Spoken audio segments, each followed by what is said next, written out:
is the renowned climate scientist James Hansen, the former director of NASA's Goddard Institute for Space Studies, and a man Time magazine once called one of the most influential men in the world. Good to have you on the show, Dr. Hansen. Thanks for having me.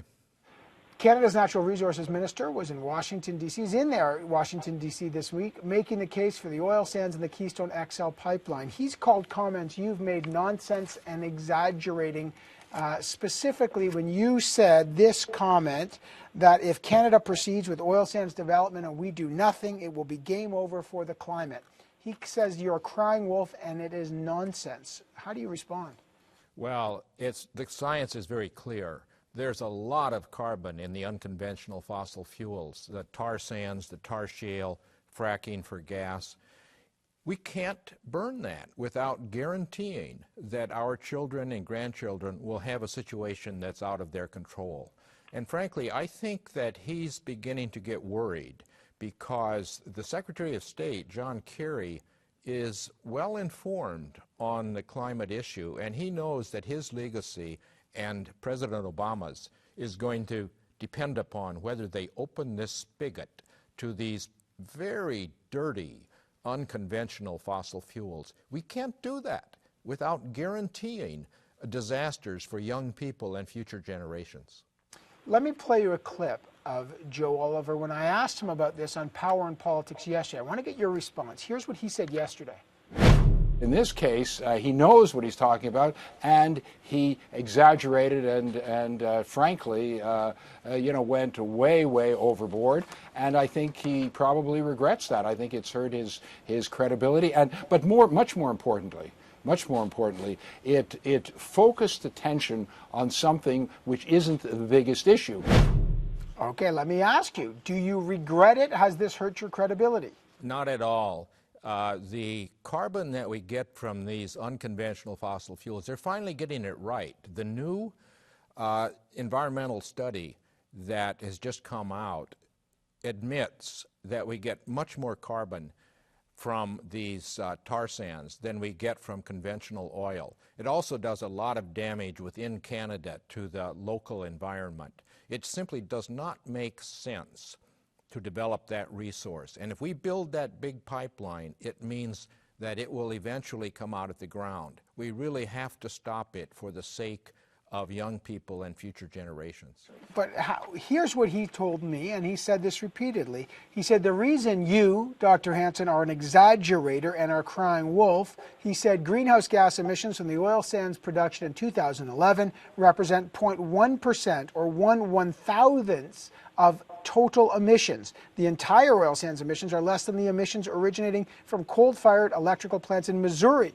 1/30th of U.S. coal emissions. Given those numbers, he says, saying that if you proceed with development, it will be game over for the climate, shows that you are exaggerating. That's his claim. Now, what do you say with that? No, the Intergovernmental Panel on Climate Change and other energy organizations admit that there's more than twice as much carbon in the tar sands oil as all of the oil that's been burned in human history. It's a lot. So far, the amount that has been burned is small. That's why you don't want to open that spigot, because if you build that pipeline, it will be pumping oil for decades, the rest of this century. We can't do that.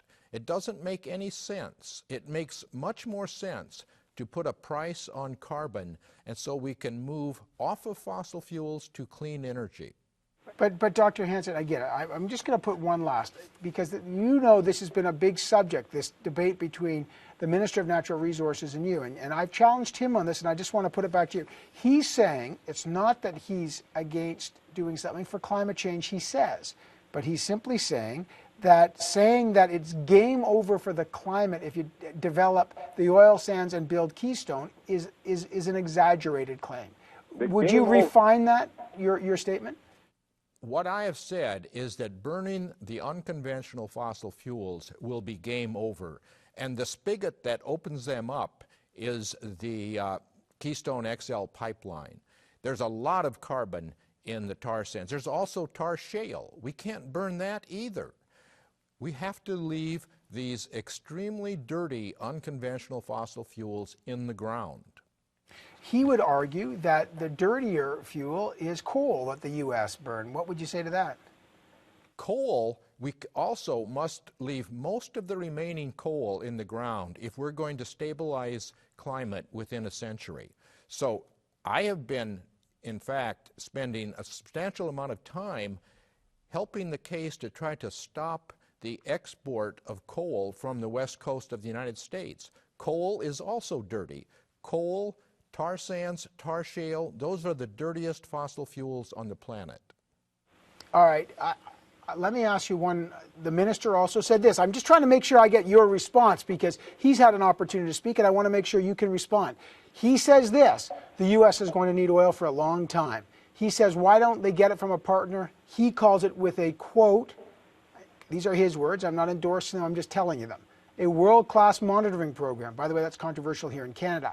He says greenhouse gas emissions from the oil sands have dropped 26% per barrel between 1990 and 2011. He also alleges greenhouse gas emissions represent, as I say, 1/1000th of a total emissions. And he says this pipeline will incorporate 57 additional safety features than normally are featured on U.S. pipelines. All right.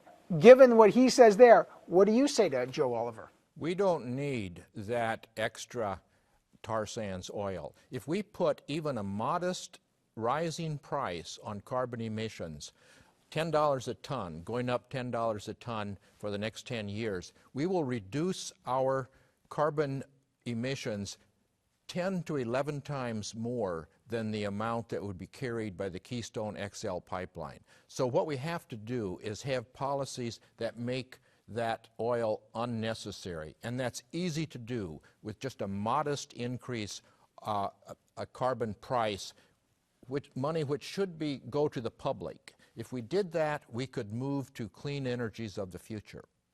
What do you make of it when a senior politician, a minister, says that you should be ashamed? He challenges your credibility. He says you're saying nonsense. He says you're crying wolf.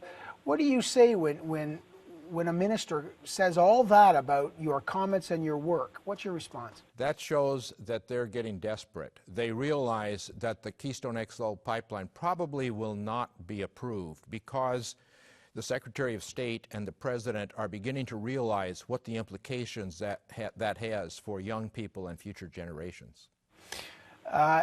Will you continue to be outspoken against the Keystone XL pipeline? Absolutely. That's why I resigned from the government, so I have more time to do science and make clear what the implications of the science are for the public. One last thing. He says, he used the word crying wolf. It's an interesting expression when it comes to climate change. And he was on the record last week saying Canadians might not be that concerned about a 1 or 2 degree change in temperature due to climate change. From your point of view, the scientific point of view, how urgent a problem is it, and are you crying wolf when you describe that urgency? It's very urgent. The effects come slowly because of the inertia of the climate system. It takes decades, even centuries, to get the full response. But we know the last time the world was 2 degrees warmer, sea level was 6 meters higher. That's about 20 feet higher. We can't go down that pipeline, go down that path, because we will guarantee that the changes which are already beginning will become very large during the lifetime of our children and many of people who are alive now. How would you describe Canada's approach to climate change, the current government in Canada, their approach to climate change, greenhouse gas emissions, in terms of how they approach it and maybe how they view the oil sands' role in it? Well, the current government is a Neanderthal government on this issue, but Canada can actually be a leader. In fact, British Columbia has taken a step with a carbon tax, which makes sense. We actually need a carbon fee collected from fossil fuel companies with the money distributed to the public. So I have hopes that Canada will actually be a good example for the United States, but at the present government is certainly not. So I got with you for one more minute here. That's a strong word, Neanderthal. Why do you view the Harper government's approach as Neanderthal? They say they're ahead of the Americans in a lot of ways. No, they're in the hip pocket of the fossil fuel industry, as you can see. But That doesn't mean the Canadian people are. And I think that we have had examples in the past of where Canada has been ahead of the U.S. on environmental issues. Here's one where they really need to look at it and understand. It's not so simple, because it's not a case where you emit something and you see the effect immediately. We see the beginnings of the effect, but the large impacts are going to be in future decades. And that science is crystal clear, but the governments are, many of the governments are denying and trying to ignore what's going to happen a few decades downstream. They're only worried about the next 2 or 3 years. Dr. James Hansen, I got to leave it there, but you've had strong response to the strong response that Minister Joe Oliver gave you, so clearly this is not ended yet. I really appreciate you coming on and responding to him. Thanks. Thank you.